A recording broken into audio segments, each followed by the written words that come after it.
السلام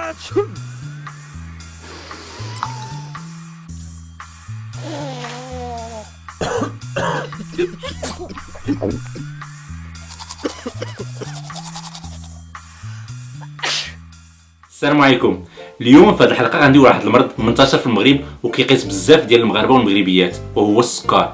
ولكن واش كاع الناس كيعرفوا شنو هو السكر وشنو هي الاخطار ديالو وكيفاش نتجنبوها؟ السكر هو واحد المرض كيقيس الخلايا ديال البنكرياس وكيجعلها يا اما ما كتفرش مزيان الانسولين يا اما ما كيتقبلش الجسم داك الانسولين، والنتيجه ديالها انها كترفع في نسبه السكر في الدم ولا كتهبطها، وهذا راه خطر علينا.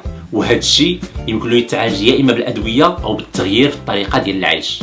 السكر لما اكتشفناهش وعالجناه بكري يمكن له يؤدي للفقدان ديال الشوف، الجلطات الدماغيه، النوبات القلبيه، التعفنات في الجسم، ويمكن له يؤدي حتى لفقدان الوظيفه الكلوي، وبعض الاحيان الله يحفظ كيؤدي حتى للموت. داكشي علاش خاصنا انه الا كان شي حد من العائله ديالنا مريض بالسكر نقولوا للطبيب المعالج ديالنا باش يشوف فينا واش حتى حنايا مريضين به، لان هذا المرض راه وراثي. وخاصنا نكونوا واعيين الا بداو فينا بعض الاعراض بحال التعب المزمن، الاكل، الشرب والتبول المفرط، ولا فقدان الوعي، ولا حتى حريق الراس.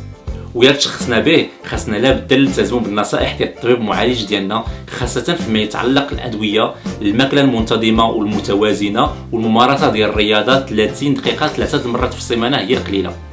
واللي خصنا نعرفوه ان السكر كيقيس اعضاء حيويه في الجسم ديالنا بحال الدماغ، العينين، القلب، الكلاوي، ولا حتى العروق ديالنا، فلذلك خصنا لابد نراقبوا هذا الشيء عند الطبيب المعالج ديالنا بطريقه منتظمه. وحاجه مهمه بغيت ناكد عليها ان السكر كيأثر على الاحساس في الجسم، فلذلك الناس اللي مريضين بالسكر خاصهم لابد يراقبوا الرجلين ديالهم ويراقبوا اي جرحه في الجسم قبل ما تطور لشي حاجه خايبه.